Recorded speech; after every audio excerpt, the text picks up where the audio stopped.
Galera, tive que voltar de novo. Tá ligado naquela parada, né? Porra, não sou obrigado a assistir sozinho. E vou pegar o áudio, cara. Vou pegar o áudio todo da entrevista do Jorge Salgado. Isso aí. Jorge Salgado. Reapareceu, né, Jorge Salgado? Saiu dos braços do urso polar lá no Canadá. Voltou para o Brasil. Está aí no Rio de Janeiro e concedeu uma entrevista. Caralho. Se você não vomitar, você é um mongoloide, tá ligado? Você é um iludido, você acredita em pilantras. É isso aí. E eu não sei qual dos dois ali são piores. Se é quem tá entrevistando o Jorge Salgado ou o próprio Jorge Salgado. Cara, olha só, Porra, cara. É de dar náuseas mesmo, irmão. É de dar náuseas. Vamos botar o áudio aí. Alô, meus amigos do canal Wellington Campos FC. Olha, fiz uma entrevista sensacional com o presidente Jorge Salgado sobre São Januário, sobre eleição, sobre dívida, sobre o quadro associativo. Tem muita novidade nesta entrevista, mas antes peço para você se inscrever no nosso canal, se ainda não é inscrito, Wellington Campos FC, dá o joinha e opine.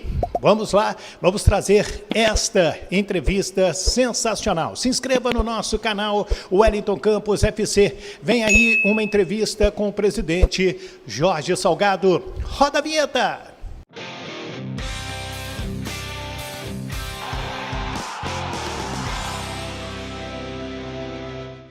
Muito bem, minha gente, estou aqui até meio de lado para deixar o presidente Jorge Salgado no meio do vídeo e pegar um pedaço de São Januário, porque o nosso assunto tem a ver com essa maravilha que é São Januário.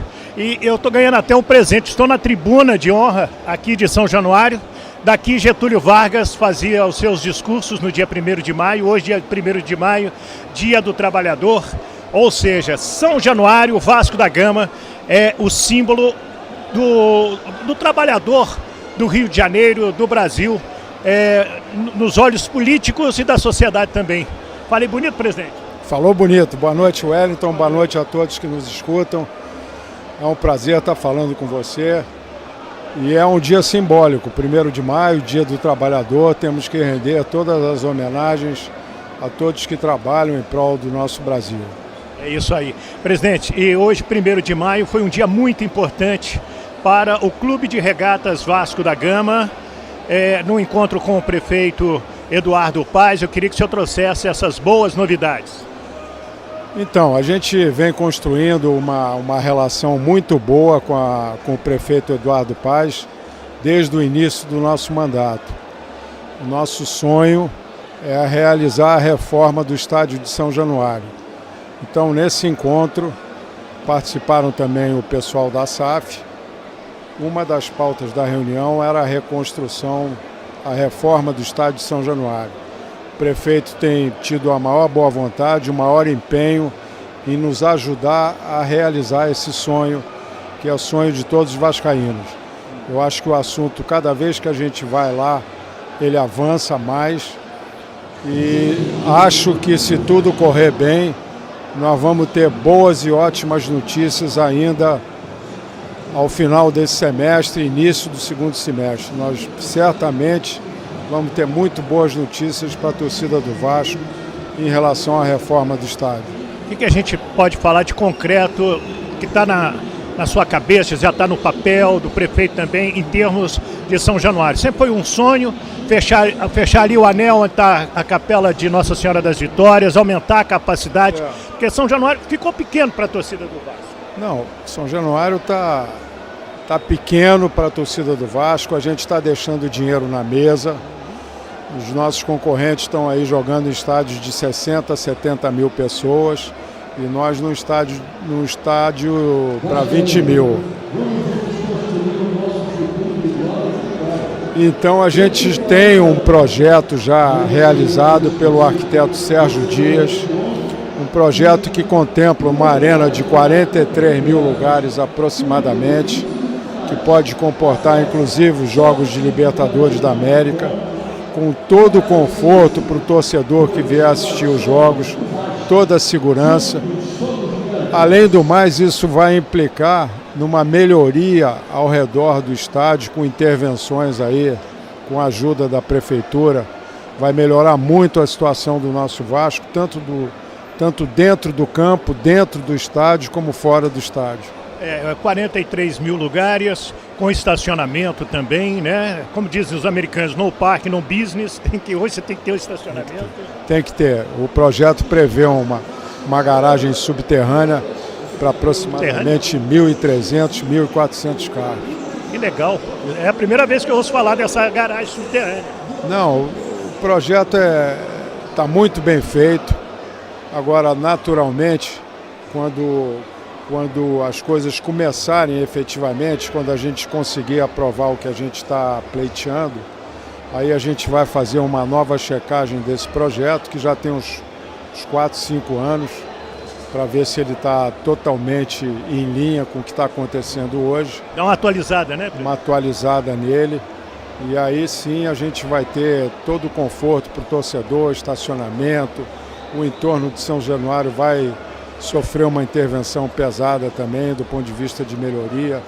Então, esse é o nosso sonho, esse é um legado que eu queria deixar para o torcedor do Vasco antes de terminar o meu mandato. Se eu não conseguir, eu vou deixar tudo encaminhado para o próximo presidente do Vasco. Aqui, e o dinheiro? Da onde vai vir esse dinheiro? O dinheiro o senhor entende? Pois é, a gente está trabalhando os recursos. Eu não quero adiantar ainda exatamente qual vai ser a maneira de nos financiarmos, mas a gente já está estudando esse financiamento e a gente está num estágio bastante avançado de ter todos os recursos para fazer o nosso estádio sem trazer endividamento para o clube, que é o mais importante.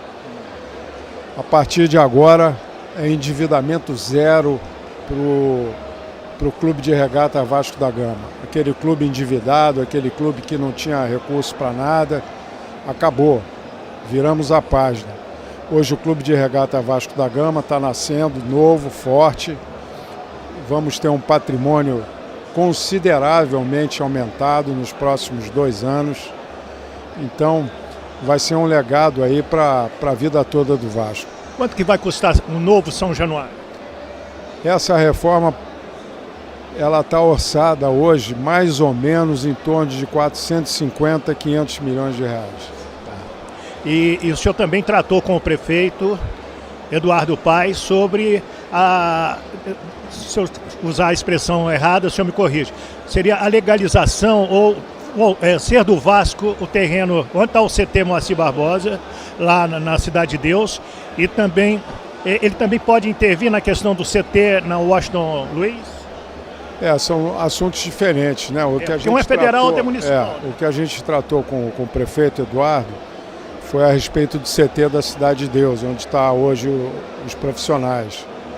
Aquilo ali foi uma sessão feita pelo ex-prefeito Crivella, e agora com a chegada da 777, analisando a documentação, eles acham que precisam de um pouco mais de segurança jurídica para fazer um investimento relevante ali. E foi isso que a gente encaminhou como proposta lá para o Eduardo, e foi muito bem recebida, e ele vai trabalhar nessa direção certamente. Que maravilha, que boa notícia também. Presidente Jorge Salgado, tem eleição no final do ano. O senhor vai concorrer normalmente a uma reeleição, até para concluir isso que o senhor está falando de fazer o novo São Januário. O senhor tinha prometido de pagar as dívidas do Vasco, o senhor está conseguindo através da SAF. O senhor é candidato? Não, se eu tiver que responder agora de bate-pronto, eu não sou candidato. Mas você pode estudar? Mas é muito cedo ainda para a gente ter qualquer decisão em relação a isso. A eleição é em novembro, né? A eleição é só em novembro. Eu acho que a definição do quadro eleitoral vai se dar na metade do ano, mais ou menos, julho, agosto ali vai ter definição. A gente vai estudar o quadro eleitoral, vamos ver quais são os candidatos e vamos ver também como é que a gente vai se posicionar como situação para essa eleição. E o senhor está satisfeito com tudo que foi feito com a SAF? O torcedor às vezes acha que não foi legal, um ou outro. Aqui é um ano político, a gente entende isso. Mas um homem que tem a caneta, que várias vezes bateu na sua porta, chegando um papel, mais uma conta, mais uma dívida e tudo. Qual o balanço que o senhor faz hoje para o torcedor do Vasco, para o sócio do Vasco, Jorge Salgado? Olha, sinceramente, o balanço é extremamente positivo. Se você imaginar, parece... Às vezes eu não acredito no que eu estou vendo e no que está acontecendo atualmente. Estou te dizendo isso porque há 2 anos e meio atrás, quando eu assumi, nós tínhamos mais ou menos 5 meses de salário atrasado, o clube na 2ª divisão, sem cota de televisão. Sem time. Sem time, o time tinha acabado de cair. Eu fiquei com custo de 1ª divisão, com receita de 2ª divisão. O endividamento pulou de 600 e poucos milhões para 850 milhões. A receita caiu para 130, 140 milhões. Então, a tragédia era um caos administrar o Vasco. Dormia pouco, vou te dizer. Pô. Acordava de madrugada, sonhando com conta. O Wellington, foi muito duro resolver os problemas, mas aos poucos e com muita resiliência, com muita persistência, montei uma equipe também de primeiríssima qualidade. Modéstia à parte, eu acho que a gente conseguiu ter a melhor diretoria do Vasco dos últimos anos, com certeza. A gente reformulou várias e várias coisas, fiz uma reforma administrativa. Infelizmente, me custou, mas eu tive que dispensar mais ou menos 200 funcionários. Eu tinha uma folha absolutamente irreal. Impagável. Impagável. Tinha 720 funcionários. O nosso complexo opera com bastante menos gente. Enfim, tive que renegociar as dívidas do Vasco, tive que renegociar dívidas com jogadores, tive que montar um time com 9 dias, 10 dias entre a 1ª e a 2ª divisão. Então foi muito, muito difícil. O 2º ano já começou a melhorar com a perspectiva, a partir do momento que a gente tomou a decisão de fazer a SAF. Então a gente preparou o clube do ponto de vista de governança, do ponto de vista de processos internos, para abordar os investidores que estivessem interessados em investir no Vasco. E a gente teve sucesso. A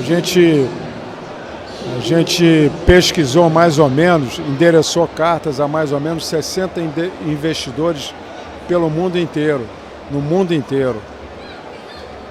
No final vieram mais ou menos 26 respostas, ficaram mais ou menos 12 interessados, foi diminuindo até que a gente conseguiu fazer esse acordo com a SAF, que foi um acordo, a meu modo de ver, bastante bom e vantajoso para o clube. Se você imaginar que eu consegui transferir 700 milhões para a responsabilidade da SAF de dívida e receber uma injeção de capital de 700 milhões, não é brincadeira o que a gente conseguiu, não. E ter ainda 30% de ação da SAF. Então eu acho que, modéstia à parte, eu acho que a gente marcou um gol de placa. E não tenho dúvida nenhuma que todos os clubes, na sua grande maioria, diria 90%, vai caminhar nessa direção.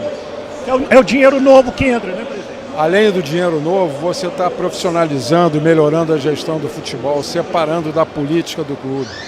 Esse que é o detalhe.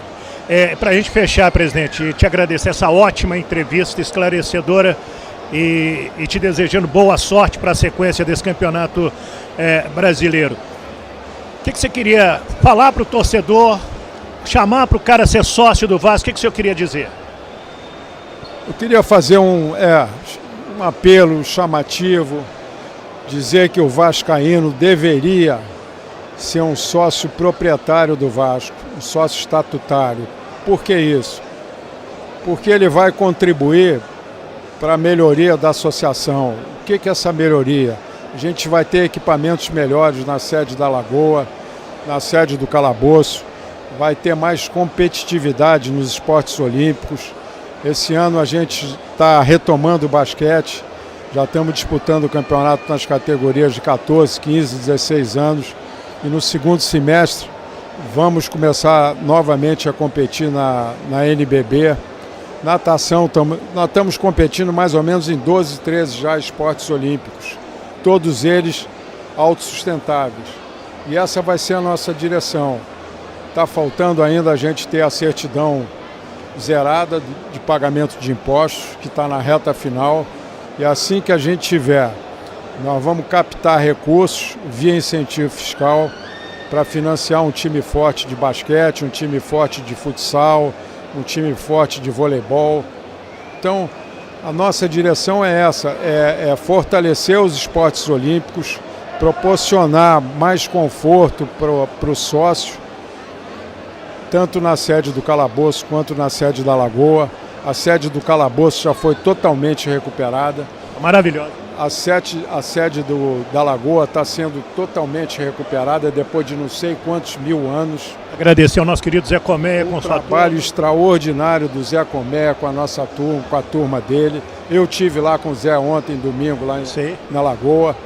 Então, a gente está bastante... Sabe que eu já doei várias vezes, presidente? É mesmo, é? Espetáculo. Eu compro as rifas lá para ajudar, porque eu... Tem que ajudar. Cara, e os caras não têm nenhum interesse político, é coração vascaíno. Coração de vascaíno, você sabe muito bem que é isso que inspira as pessoas. Eu procuro inspirar um pouco aí também as pessoas, porque eu sou um doador antigo do Vasco.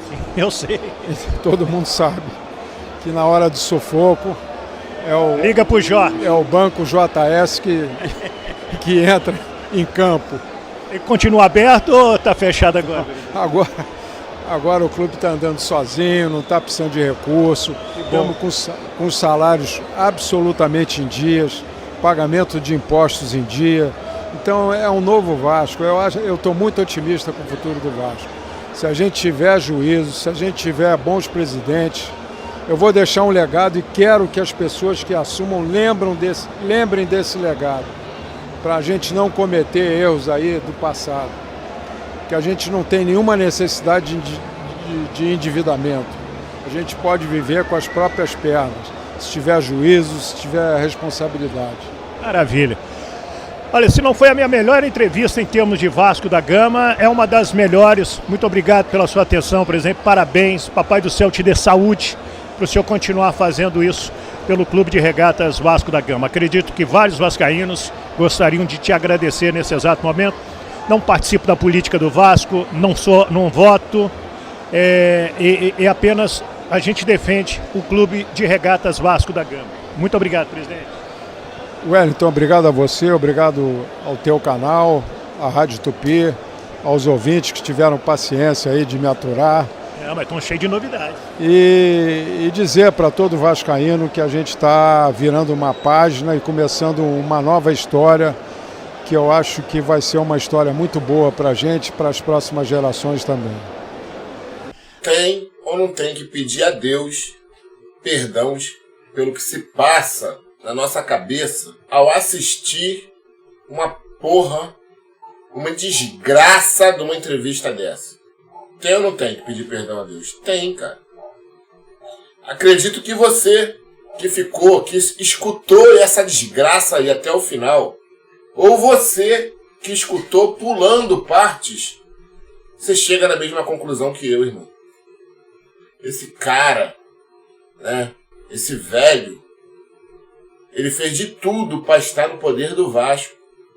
Cara, fez de tudo mesmo. Eu não vou ficar remoendo, falando de novo 20 vezes a mesma coisa, não. Mas algumas promessas eu posso falar com vocês. Ele prometeu uma arena em São Januário agora, 21 de agosto desse ano, de 2023. Promessa de campanha do Jorge Salgado. Dia que o Vasco completa 125 anos de existência. Prometeu que o sócio torcedor teria direito a voto. Prometeu no início da gestão 70 milhões, no início da gestão, lá em 2020, 70 milhões via cédulas de créditos bancários. Prometeu mais 100 milhões, vindos através de fundos de investimentos de direitos creditórios. Prometeu um fundo criado por vascaínos para fazer um futebol foda. Prometeu um futebol feminino com o maior investimento do país, entre outros e outros e outros. E olha o que esse cara tá falando hoje. Tu não tem vergonha não, Jorge Salgado? Com essa idade, irmão. Tu tinha que ter vergonha, cara, de falar essas coisas, porra. Olha quanto tu já prometeu e não cumpriu porra nenhuma, irmão. Vender o futebol não era promessa sua de campanha, não. Ou melhor, muito pelo contrário, você disse que o Vasco ia seguir os passos do Barcelona, que um time grande igual o Vasco, uma torcida imensa, não precisava ser vendido. E você vendeu. Mas ele fez de tudo, irmão, para estar dentro do Vasco. Ele assume o Vasco, ele rebaixa o Vasco, ele continua na Série B e, por final, ele vende o Vasco. E agora, ele aparece como se fosse um salvador. Tu é anticristo, Salgado. Tu não é salvador não, irmão. Tu é anticristo. Não, vamos reformar São Januário. Isso é falácia, tá ligado? Todo mundo sabe que é falácia. Isso aí, Salgado. Tu prometeu que está pronto agora. Tu falou lá atrás, em 2020, que está pronto agora, dia 21 de agosto de 2023. Tu não tem vergonha não de fazer a mesma promessa lá de trás e não cumprir. Mas ele ilude muitos vascaínos. Não, porque eu tô muito satisfeito. Você lembra do Papai Noel, cara? Papai Noel que deu a SAF pra ele. Ô, Jorge Salgado, seu muquirana, seu escroto, seu demônio. O Vasco foi eliminado do Campeonato Carioca pelo Flamengo. O Vasco foi eliminado na Copa do Brasil para o ABC. E o Vasco hoje está na 9ª colocação do Campeonato Brasileiro. Que mundo é esse que tu vive, irmão? A quem tu quer enganar? O cara velho, irmão. Se eu fosse você, eu tinha vergonha, cara. Se meu pai fosse vivo, Jorge Salgado, ele já tinha dado umas porradas na tua cara já. Se meu pai fosse vivo. Eu tenho certeza absoluta disso. Que ele já tinha dado umas porradas na tua cara, irmão. Galera, vou meter o pé pra não falar merda, tá ligado? Fui. Tamo junto.